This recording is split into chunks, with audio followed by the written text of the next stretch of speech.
할렐루야.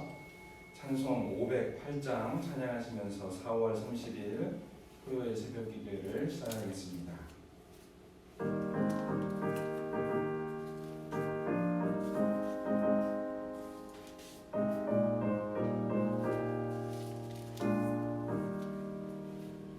우리가 지금은 나그네 되어도 화려한 천국에 머자라가리니 세상이 있을 때 주 예수 위하여 끝까지 힘써 일하세. 주에게 부탁하시는 전사도 흠모하겠네. 화목케 하라신 구주의 말씀은 온 세상 널리 전하세. 주 예수 말씀이 온 세상 만민들 흉악한 죄에서 떠나라 하시니 이 말씀 듣고서 새 생명 얻으러 이 기쁜 소식 전하세. 주에게 부탁하시는 전사도 흠모하겠네.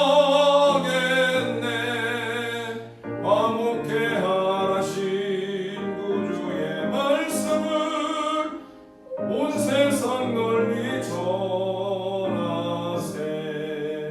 영생의 복락과 천국에 갈 길을 만백성 알도록 나가서 전하세. 주 예수 말씀이 이 모든 전하라 우리에게 부탁하셨네. 주에게 부탁하시는 전사도 흠모하겠네. 화목케 하신 구주의 말씀은 온 세상 널리 전하세.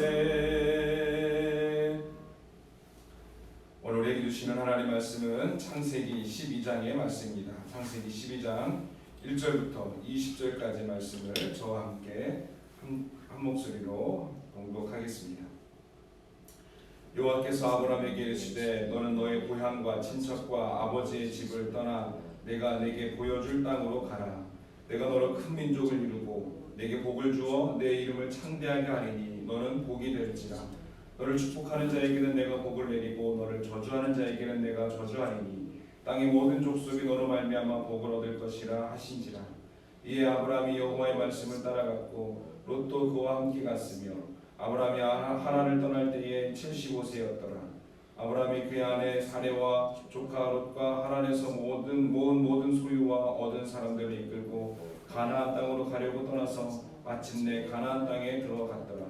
아브라함이 그 땅을 지나 세겜 땅 모래 상수리 나무에 이르니 그때 가나안 사람이 그 땅에 거주하였더라. 여호와께서 아브라함에게 나타나 이르시되 내가 이 땅을 내 자손에게 주리라 하신지라. 자기에게 나타나신 여호와께 그가 그곳에서 제단을 쌓고 거기서 베델 동쪽 산으로 옮겨 장막을 치니 서쪽은 베델이요 동쪽은 아이야. 그가 그곳에서 여호와께 제단을 쌓고 여호와 이름을 부르더니 점점 남방으로 옮겨 갔더라. 그 땅에 기근이 들었으므로 아브라함이 애굽에 거류하려고 그리로 내려갔으니 이는 그 땅이 기근이 심하였습니다.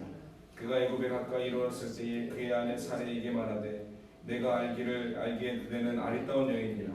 애굽 사람이 그대를 볼 때에 이르기를 이는 그의 아내라 하여 나를 죽이고 그대는 살리리니 원하건대 그대는 나의 누이라 하라. 그러면 내가 그대로 말미암아 안전하고 내 목숨이 그대로 말미암아 보존되리라 하니라. 아브라함이 애굽에 이르렀을 때에 애굽 사람들이 그 여인이 심히 아름다움을 보았고 바로의 고관들도 그를 보고 바로 앞에서 칭찬함으로 그 여인을 바로의 궁으로 이끌어 들인지라. 이에 바로가 그로 말미암아 아브라함을 후대함으로 아브라함이 양과 소와 노비와 암수 나귀와 낙타를 얻었더라. 여호와께서 아브라함의 아내 사레의 일로 바로와 그 집에 큰 재앙을 내리신지라. 바로가 아브라함을 불러서 이르되 내 것자여 나에게 이렇게 행하였느냐 내가 어찌 그를 내 아내라고 나에게 말하지 아니하였느냐 내가 어찌 그를 노이라 하여 내가 그로 데려다가 아내로 삼게 하였느냐 내 아내가 여기 있으니 이제 데려가라 하고 바로가 그 사람에게 그 일을 해명하며 그들이 그와 함께 그의 모든 수를 보내었더라. 아멘. 할렐루야. 오늘도 하나님 말씀 가운데에 하나님께 주시는 하늘의 복이, 하늘의 행복이 가득하시기를 주님의 이름으로 축원합니다. 바벨탑 사건을 통해서 인간이 스스로는 구원의 소망이 전혀 없음을, 그런 존재임을 다시 한번 명확하게 밝혀주셨습니다. 이제 11장과의 달리 12장에서부터는 인간 구원에 대한 하나님의 비전이 명확하게 다시 보여지고 있는 것을 우리가 볼 수가 있습니다. 한 민족을 중심으로 한 구원 역사, 이제 출애굽기에 이르러서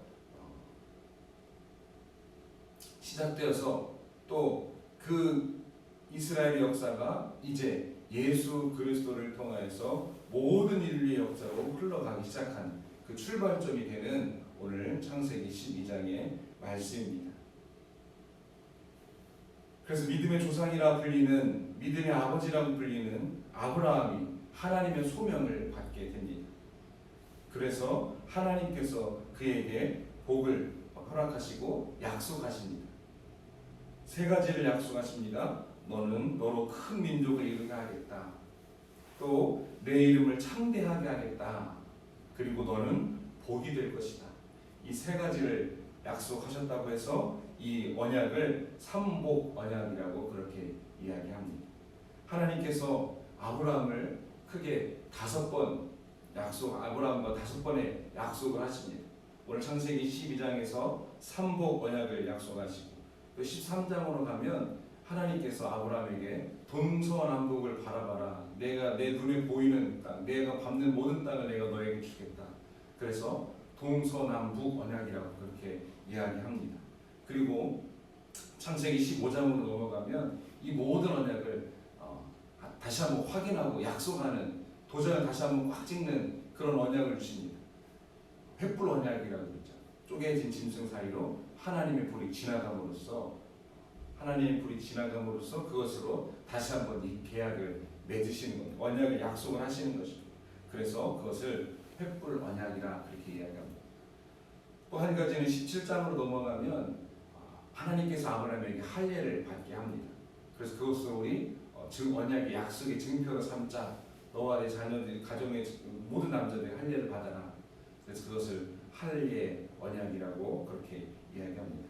그리고 마지막 22장에 가면 지금까지 했던 약속을 다시 한번 총 정리를 해서 모든 것을 다시 한번 약속해 주십니다. 그래서 종합 언약이라 이렇게 이야기합니다. 하나님께서 아브라함에게 이렇게 끊임없이 약속을 하시고 끊임없이 말씀을 하십니다. 축복을 하십니다. 그 하나님의 축복이 오늘까지도 우리에게 계속해서 이어지고 있는 것을 우리가 볼 수가 있습니다.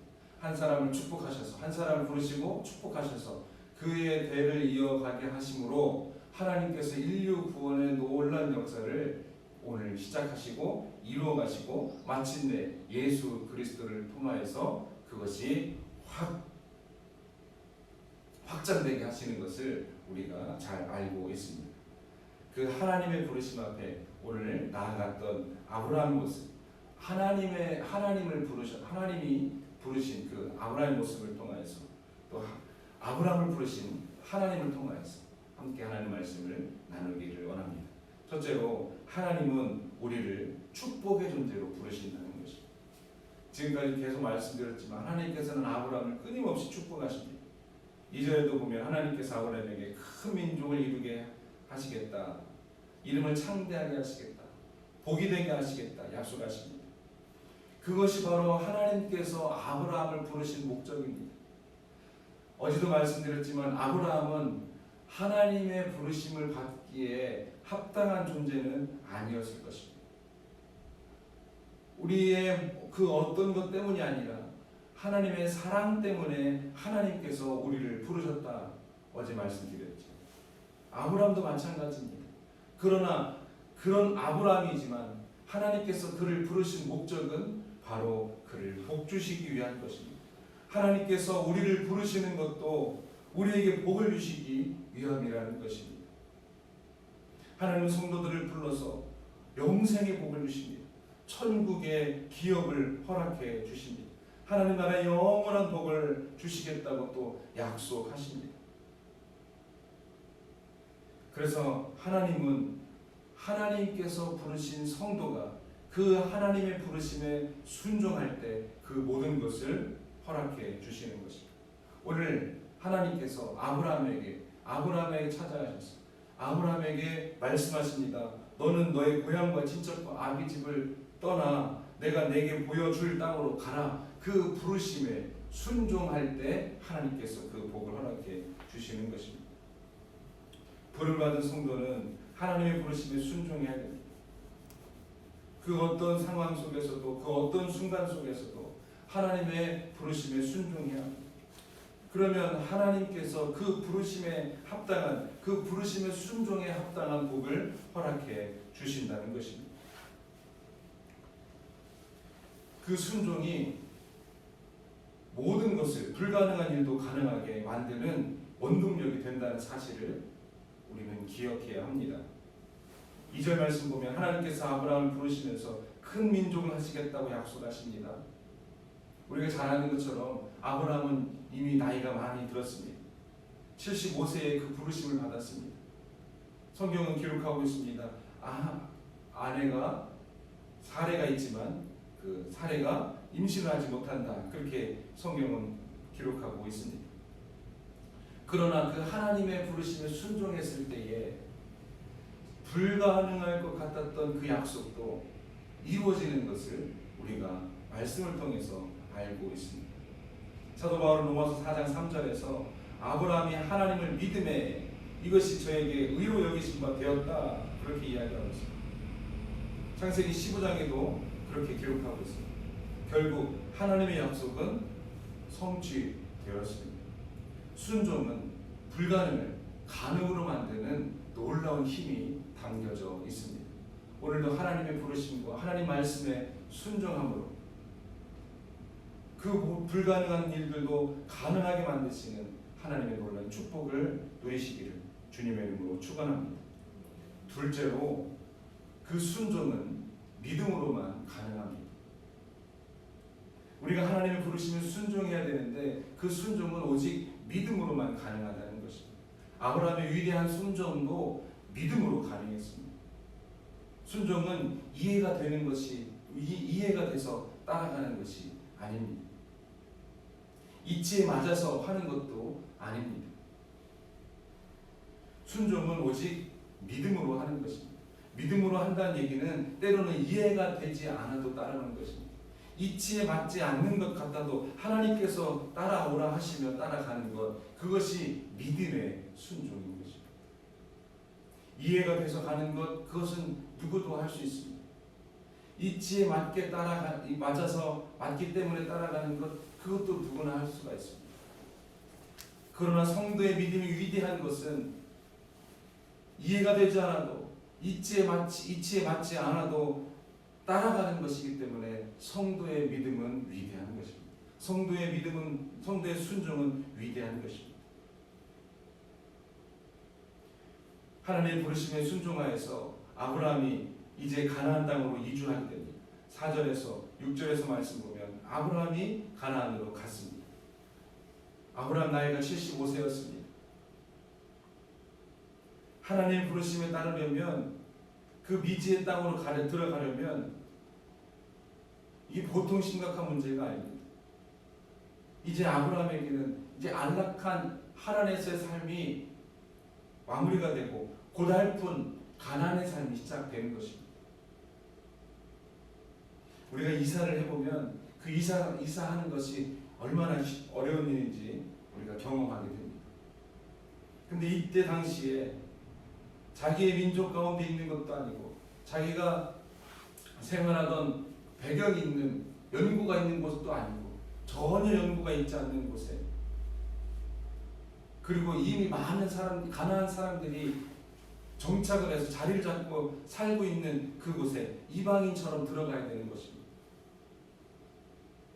6절 말씀 볼까요? 아브라함이 그 땅에 지나 세겜 땅 모래 상수리나무에 이르니 그 땅에 가나안 사람이 그때의 가나안 사람이 그 땅에 거주하였더라. 그렇게 이야기하고 있습니다.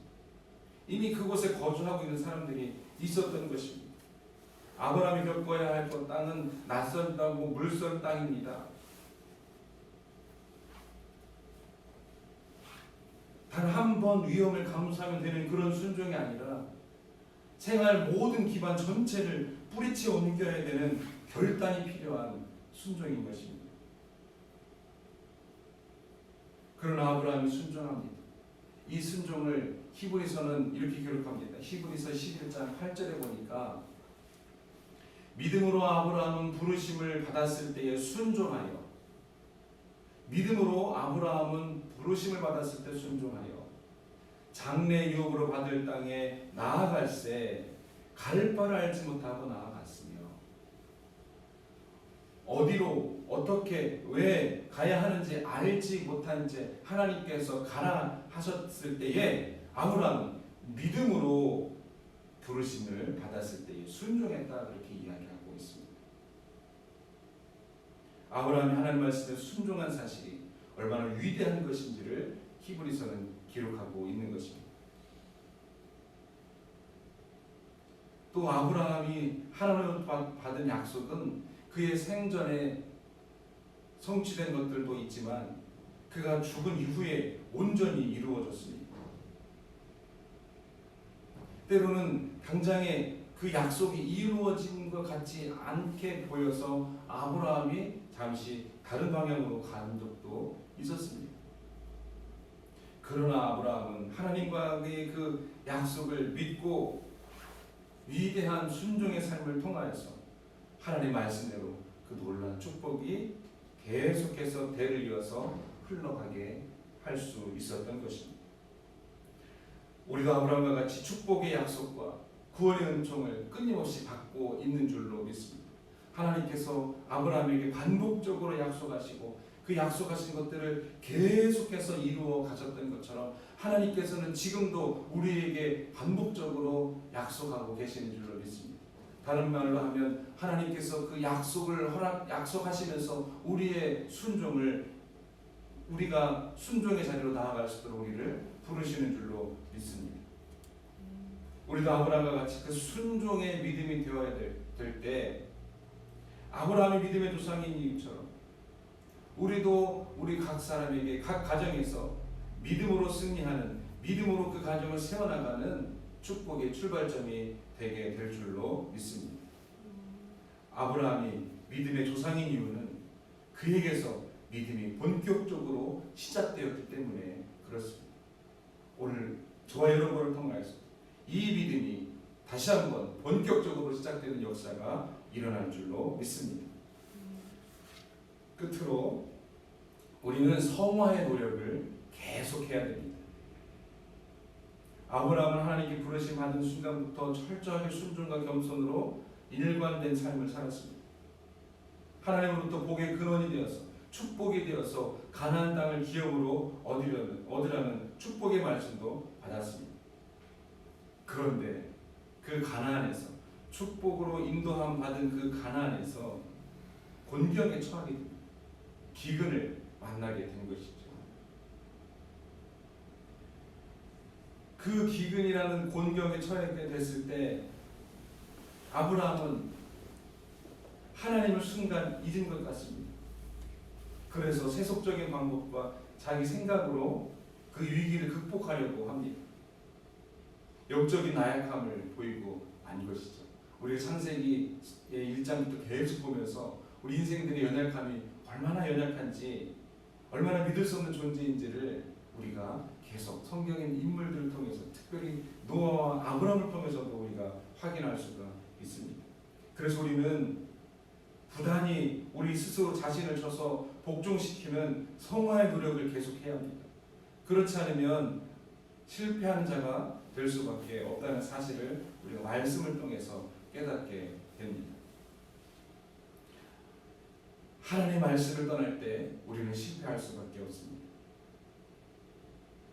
10절 말씀 보면 아브라함은 가나안 땅에 기근이 심해지자 당신은 굉장히 양식이 풍부했던 애굽 나일강 중심으로 해서 농사를 많이 지을 수 있었기 때문에 먹을 것이 많았던 애굽 그것으로 이주하게 됩니다.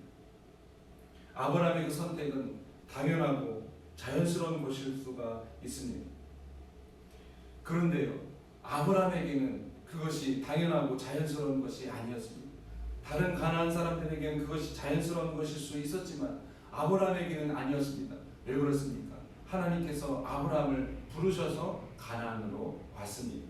지금 아브라함의 모든 것은 하나님의 인도하심과 하나님의 말씀 그리고 그것을 순종하는 것으로 이루어지고 있는 중입니다. 그런데 하나님께서 아브라함을 애굽으로 인도하셨다는 말씀이 없습니다. 그냥 자기의 생각에 따라서 주변의 분위기에 따라서 그렇게 했던 것이죠. 하나님의 인도하심과 보호하심 그것을 신뢰하면서 새로운 인도하심을 기다려야 했습니다. 하지만 그는 자신의 생각을 쫓아서 그렇게 갔습니다. 그 결과는 더 큰 위기를 맞게 되는 결과를 갖게 되었죠. 성도는 하나님 말씀에서 떠날 때 실패합니다. 이전보다 더 큰 위기에 처할 수도 있습니다. 위기와 시련 중에 끝까지 하나님 말씀 안에 머물러 있어야 합니다. 역사와 만물을 주관하시는 하나님 약속 안에 머물러 있을 때에만 더 확실한 안전과 축복을 얻을 수가 있게 됩니다. 그러려면 어떻게 해야 되겠습니까? 항상 성화의 삶을 위해서 성화의 노력을 계속해야 합니다. 우리가 거룩한 삶을 위해서 필요한 것들 그것들을 끊임없이 이어가야 할 때 예를 들어 예배와 말씀과 기도 이와 같은 것들을 끊임없이 이루어갈 때 그 성화의 노력으로 우리는 하나님의 약속 안에 하나님 말씀 안에 늘 거하게 되는 줄로 믿습니다. 오늘도 이와 같은 성화의 삶을 사시는 우리 거룩한 하나님의 백성들 다 되시기를 주님의 이름으로 축원합니다. 하나님 감사합니다. 오늘도 말씀 가운데에 우리에게 들려주시는 음성을 듣게 하시니 감사합니다. 하나님은 우리를 축복하시기 위해서 부르신다는 사실을 오늘 믿게 하여 주시옵소서. 하나님께서는 우리가 말씀에 순종할 때 믿음으로 순종할 때 큰 역사를 불가능을 가능으로 만드시는 하나님이신 줄로 믿사옵니다. 우리가 부단히 우리 스스로를 쳐서 날마다 성화의 삶을 살도록 노력하게 하여 주시옵소서. 그 길을 지치지 않고 걸어갈 수 있도록 힘과 능력과 용기를 허락하여 주시옵소서. 예수님의 이름으로 기도합니다. 아멘.